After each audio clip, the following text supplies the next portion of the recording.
Today on Better Book Clubs, Laura Ingalls Wilder's series of Little House books.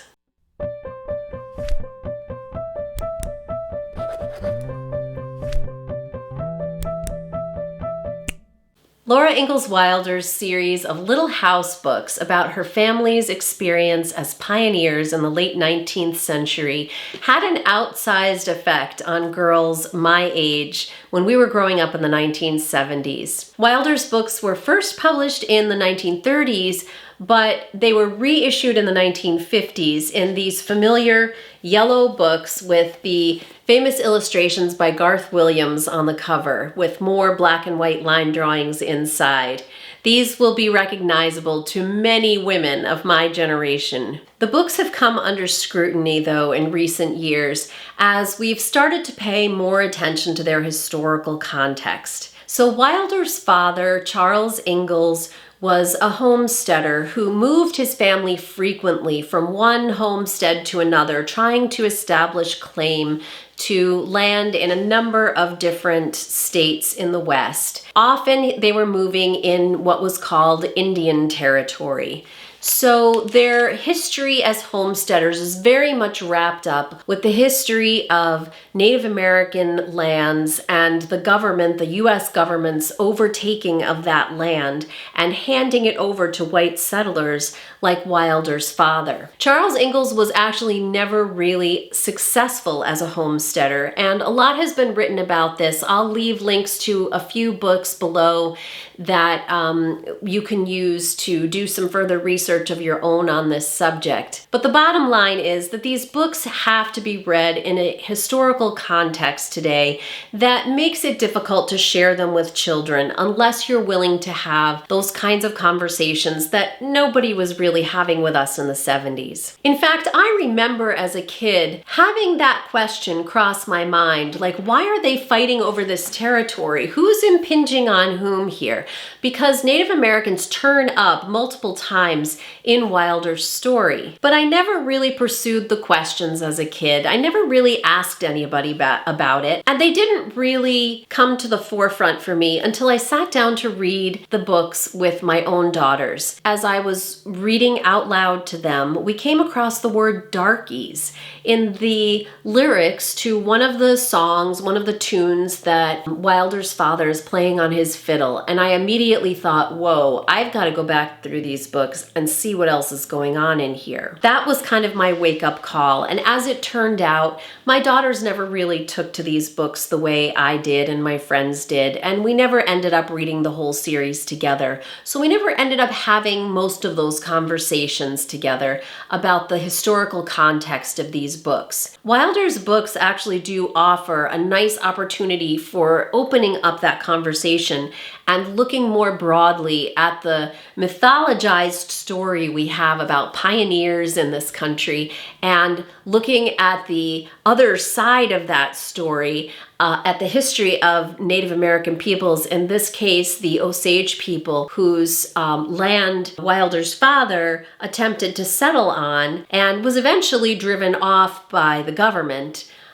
Because it was not even legal land, according to the government, for homesteading at that time. It's unfortunate that some critics have suggested deep-sixing these books and saying, no, we're not going to use them at all anymore, because Wilder did have a knack for telling her story. Very few children of her generation were part of this pioneer movement, literally riding in a covered wagon out west. And even fewer of them wrote about it, and even fewer of those wrote about it well. Because Wilder told her story so well and so compellingly, we have a body of work here that I think is worth preserving. So I want to share a passage from Little House on the Prairie, which is actually the second book in the series. It's probably the most famous one because it's the one that was used as a jumping off point for the famous 1970s TV series called Little House on the Prairie. What I want you to see here, what I want you to hear, is how compelling Wilder is as a writer. She shares a lot of visceral sensory details that really help the reader to step into the setting and step into the story and get a feel for what her life as a child was like. She writes, Mary could dress herself, all but the middle button. Laura buttoned that one for her. Then Mary buttoned Laura all the way up the back. They washed their hands and faces in the tin wash basin on the wagon step. Ma combed every snarl out of their hair while Pa brought fresh water from the creek. Then they sat on the clean grass and ate pancakes and bacon and molasses from the tin plates on their laps. All around them, shadows were moving over the waving grasses while the sun rose. Meadowlarks were springing straight up from the billows of grass into the high, clear sky, singing as they went. Small, pearly clouds drifted in the immense blueness overhead. In all the weed tops, tiny birds were swinging and singing in tiny voices. Pa said they were dick-sissels. "Dickie, Dickie," Laura called back to them. "Dickie bird." "Eat your breakfast, Laura," Ma said. "You must mind your manners, even if we are 100 miles from anywhere." And then a little bit farther down in the passage, after some dialogue between her parents, Wilder writes, "There was only the enormous empty prairie with grasses blowing in waves of light and shadow across it, and the great blue sky above it, and birds flying up from it and singing with joy because the sun was rising. And on the whole enormous prairie there was no sign that any other human being had ever been there." Of course, that isn't true, and the story is being told from a child's perspective, so Laura doesn't understand that, but it turns out her father and her mother do very well understand that they're moving into territory belonging to the Osage tribe, or at least that there are other people around them. But this passage gives us not only a window into her child's attitude of what her family is doing, but also it gives us a window into what it was like to be in that vast, wide open prairie that, of course, no longer exists. Wilder didn't write these stories until about 50 years after they happened, so we don't really know how accurate her memory is, and also how much she was contributing to the myth of the American West that was being built up. We do know that she attempted first to write a memoir for adults, and that has now been published in an annotated edition,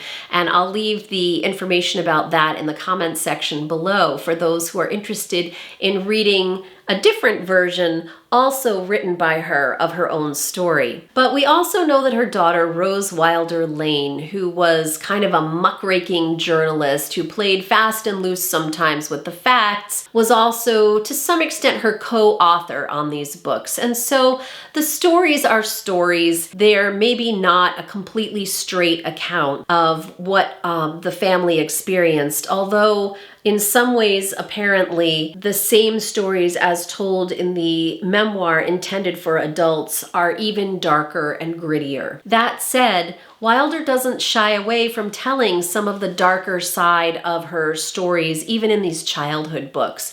She talks about the loss of crops, about terrible weather conditions, including one entire book called The Long Winter.